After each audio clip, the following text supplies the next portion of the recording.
All right, what's going on, everyone? Brad here with Top Tier Physical Therapy. Your warm up is one of the most important things that you can do to help minimize the chances of you becoming injured in an athletic event or in the gym. And far too often, I see people skipping out on this or just doing a half assed warm up because they either don't know what to do or they think it takes too long and they want to just jump into their workout. So, if you're one of these people and you're skipping out of it because you don't really know what to do or how long it should take, I have three things to keep in mind to help you program your next warm up. So, number one is dynamic. We want dynamic movements to make up the bulk of our warm up. We don't want to hold stretches for more than 30 seconds at a time because this elicits a reflex in our muscles for the muscle to contract.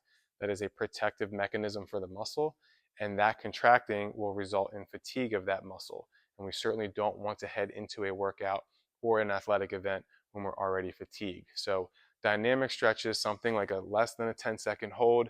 Usually we want some kind of a flow or fluid movement with our dynamic warm up. So think of something like a line drill where we're walking and doing knee hugs, walking, quad stretch, hamstring scoops, Frankensteins, those sorts of things.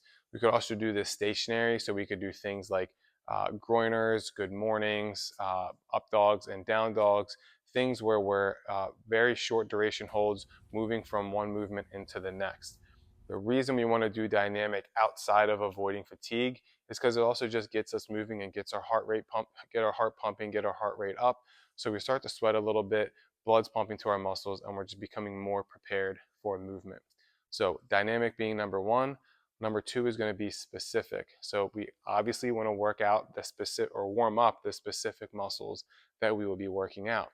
If I'm going to be squatting, I want to warm up my quads and my glutes. If I'm going to be benching, I'm going to warm up my pecs. So if a squat day is on the menu, you could do something like lunges. You could do something like bridges to get the hips going. You could do bands around the knees and do some monster walks and lateral walks, something to prime those muscles for what you're going to demand of them later in the workout. A bench day could be something like plank with shoulder taps. It could be just regular old push-ups, something where we're loading the anterior shoulders. So whatever body part we're going to be working out, we want to tailor our workout towards that body part. If there's no squatting in our workout, we don't need to waste time warming up our squat. Spend time warming up what you're working on in that workout. And the last thing is going to be mimic. So we have dynamic, specific, and now mimic. Mimic means we want to mimic movements that we will be doing in the workout in our warm up. So again, the squatting example, if it's a back squat, maybe we do something like an air squat. If we're doing front squats, we do something like a goblet squat in the warm up.